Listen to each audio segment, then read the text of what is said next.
시청자 여러분 안녕하십니까? 뉴스데일리 베스트 민앵커입니다. 국민의힘 선거대책위원회 출범이 임박한 가운데 윤석열 후보는 이른바 원팀 만들기 행보를 이어가고 있습니다. 어제 이준석 국민의힘 대표와 단독 회동을 한 데 이어 오늘은 당 안팎의 인사들을 고루 만나며 내부 결속을 다지고 있는데요. 이런 가운데 방금 전 속보가 들어왔습니다. 국민의힘 윤석열 후보가 나경원 전 원내대표에게 공동선거대책위원장직을 제안한 것으로 확인됐습니다. 오늘 오전 윤 후보와 나경원 전 대표가 서울 여의도 당사에서 만났다고 하는데요. 이 자리에서 윤 후보는 나 전 원내대표에게 공동선대위원장직을 제안했고, 나 전 원내대표는 기자들에게 대한민국의 미래를 생각하는 국민의힘 당원이라면 누구나 힘을 합칠 때라고 말하며 수락 가능성을 열어뒀습니다. 이걸 두고 앞으로 여러 가지 정치적 해석이 나올 것 같은데, 여러분 아시다시피 나 전 원내대표는 당대표를 뽑는 지난 국민의힘 전당대회 과정에서 이준석 당시 후보와 대립각을 세웠습니다. 선거 과정에서 인신공격성 발언도 여러 차례 나왔고 그 갈등의 골이 상당히 깊었는데요. 그 이후, 그러니까 이준석이 당대표에 당선이 되고 나경원 전 원내대표와 별도의 자리를 갖고 갈등을 봉합했다, 이런 소식은 지금까지는 없었습니다. 그리고 나 전 원내대표는 자맹을 이어갔었는데요. 이런 상황에서 윤석열 후보가 나 전 대표에게 공동선대위원장직을 제안한 걸 이준석 대표는 어떻게 생각할지, 또 삐지고 토라지는 건 아닌지 조금 더 지켜봐야 할 일인 듯합니다. 나경원 후보와 차를 마시며 대화를 나눈 윤석열 후보는 나 전 의원이 미국을 다녀오셔서 자가격리가 하루 이틀 전에 끝났다, 차 한잔 하려고 만났다, 밖에서 만나기는 좀 그렇고 해서라며 특별한 이야기는 없었다라고 전했는데요. 나 전 의원은 윤 후보를 만난 뒤 당사를 나서면서 내년 3월 대선 승리를 위해 어떤 것을 할 수 있을지 논의했다.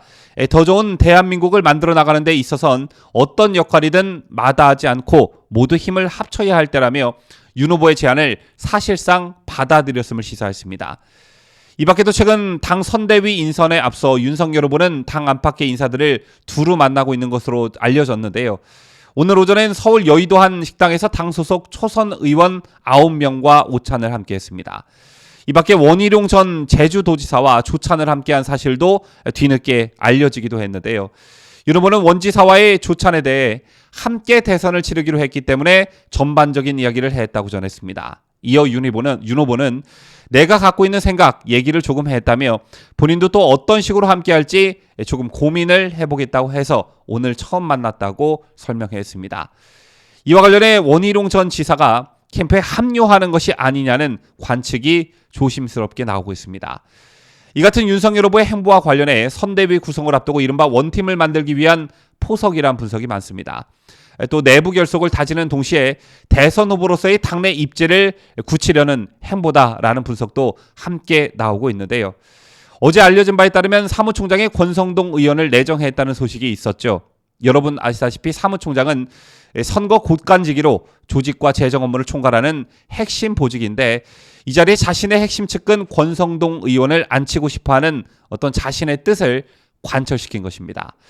이에 따라 다시 공석이 되는 비서실장을 누가 맡을지와 김종인 전 위원장이 유력한 총괄선대위원장 아래 배치되는 조직, 홍보, 직능, 정책 등 분야별 총괄선대본부장에 누가 배치될지가 최대 관심사인데요. 4인의 총괄선대본부장 중 한 명으로는 권영세 의원이 내정된 것으로 알려졌고, 주호영, 윤상현, 김도읍, 추경호, 김태호 의원과 임태희 전 장관, 김용태 전 의원 등도 하마평에 올라와 있는 상태입니다.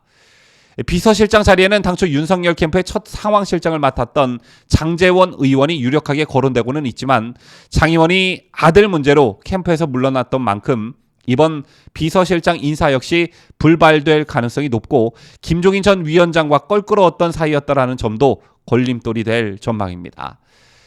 그런가 하면 민주당 선대위와 관련해선 내부에서 불만들이 표출하고 있다는 소식도 있었습니다. 더불어민주당이 멤버드급 선대위 구성을 놓고 내부 불만들이 하나둘씩 터져나오고 있다는데요. 여러분 아시다시피 민주당 선대위는 현역 의원 전원이 참여하는 역대급 선대위로 구성이 됐지만 여러 가지 문제점들을 노출하고 있다는 지적이 잇따르고 있습니다.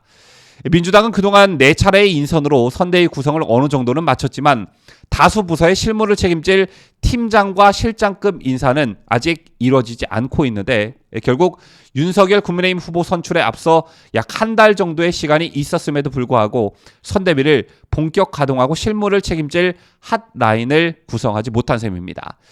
때문에 인선이 늦어져 최근 이재명 후보의 발언을 두고 벌어지는 여야 공방에서 적절한 대응을 하지 못한 채 주도권을 놓치고 있다는 비판이 당내에서 나오고 있다고 하는데요. 이러한 점에 비춰봤을 때 무조건 선대위의 규모가 크다고 해서 그 기능을 10분 발휘하는 것도 아닌 듯합니다. 모쪼록 정권 교체를 바라는 국민들의 눈높이에 맞는 국민의힘 선대위 구성이 되기를 희망하겠습니다. 지금까지 저는 뉴스데일리 베스트 민앵커였습니다.